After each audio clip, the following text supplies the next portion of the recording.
mengisyaratkan akan adanya pemimpin Cina, namun dalam kepemimpinannya hanya seumur jagung, seperti itu. Namun menurut kacamata batin saya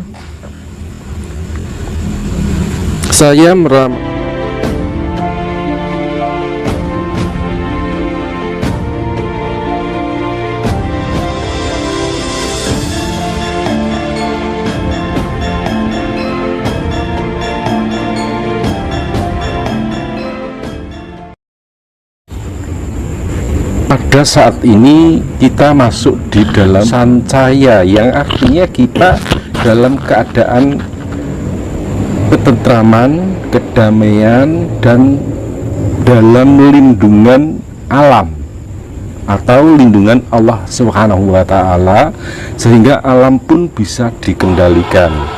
Namun bukan berarti kita sebagai umat manusia yang mempunyai banyak kekurangan lantas jumawa atau menyombongkan diri, karena sewaktu-waktu banjir itu atau bencana itu pun terjadi, adalah yang dilambangkan dengan gandeng melihat angkasa pengantin. Artinya siapa yang digandeng tidak lain adalah kita sebagai umat Allah, makhluk Tuhan yang Maha Esa. Dan yang melihat siapa? Allah melihat, melindungi umatnya. Angkasa adalah suung, yang artinya Allah Subhanahu wa Ta'ala.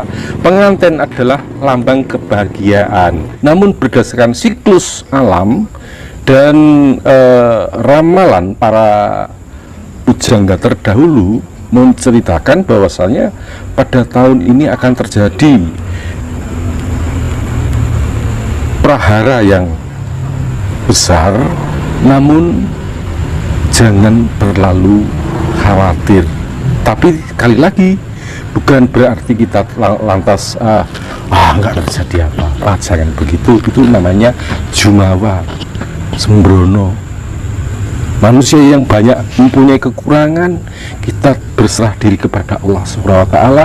Semoga apa yang diramalkan para pujangga terdahulu benar, bahwasanya banjir itu, prahara itu, bencana itu tidak dahsyat tahun-tahun yang lalu, melainkan hanya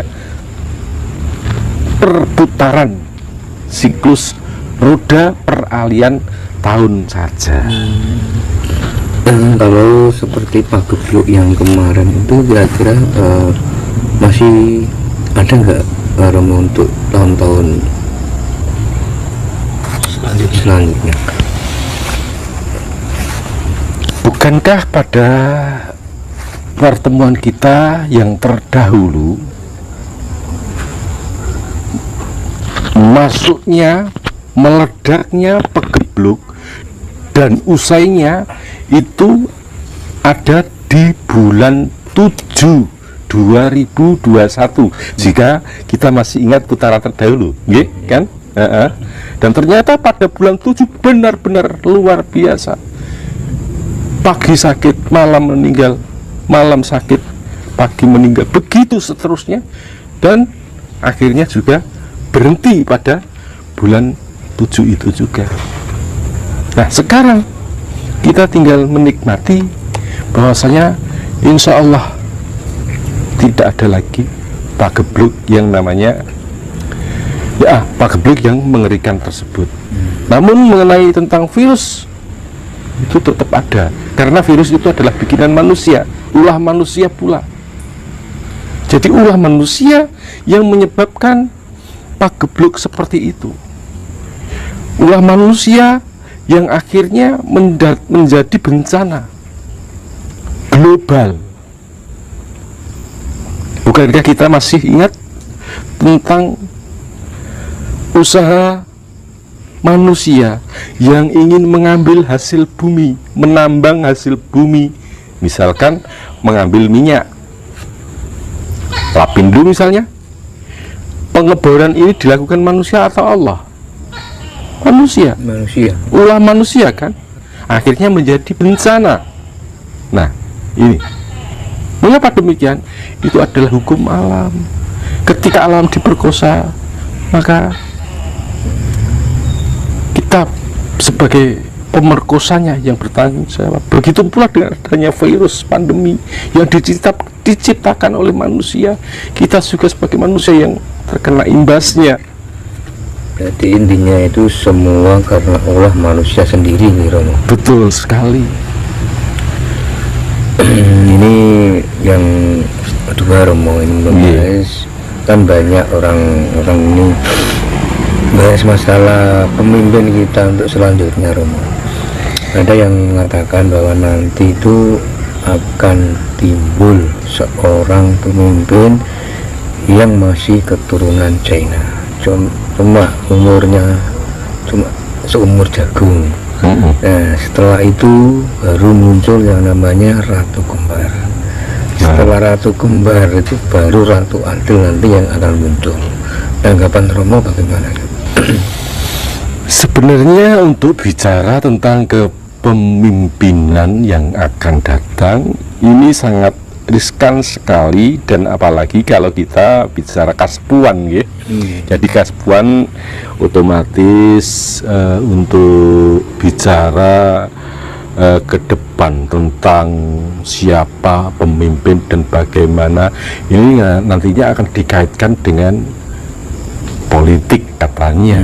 Namun apa salahnya jika kita sebagai manusia juga mengetahui tentang perkembangan roda kehidupan agar kita bisa memilih dan tidak terkejut apabila ada sesuatu yang memang terjadi seperti yang jenengan sampaikan akan adanya pemimpin Cina namun dalam kepemimpinannya hanya seumur jagung seperti itu. Namun menurut kacamata batin saya meramalkan, tapi sekali lagi ini hanya ramalan, bahwa sesungguhnya benar dan tidaknya itu adalah kehendak Allah Subhanahu wa Ta'ala. Insya Allah untuk kepemimpinan yang akan datang ini masih lahirlah suku Jawa.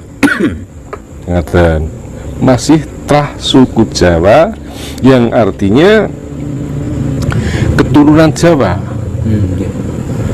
Namun dalam pemilihan nanti memang akan lebih ramai ketimbang pemilihan pada 10 tahun yang lalu.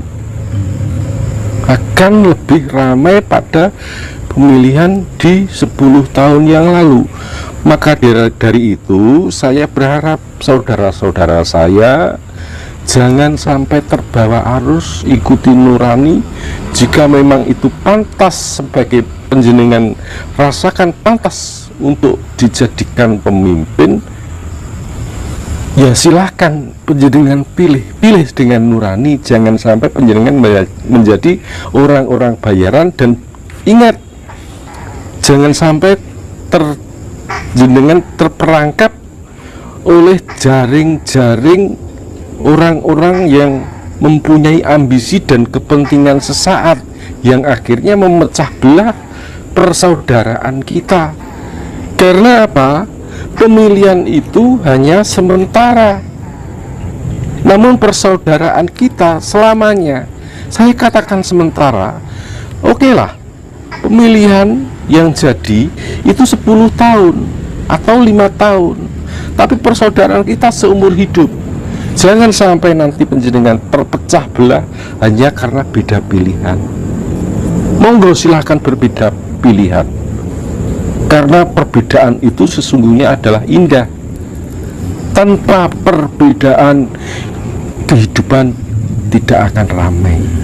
Tanpa perbedaan kita tidak akan mendengar bagaimana warna dunia. Namun dengan perbedaan itu kita bisa terpecah oleh keadaan.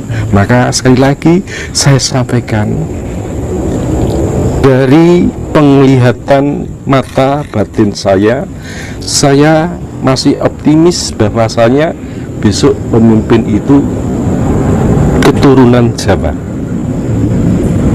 Jawa Timur, Jawa Tengah, apa Jawa Barat? Yang jelas keturunannya masih ada di Jawa Timur. Ini tah Jawa Timur. Tah Jawa Timur. Mungkin masih ada kerandah dari Singasari, darah Singasari, bukan Majapahit lagi. Singasari atau Kediri.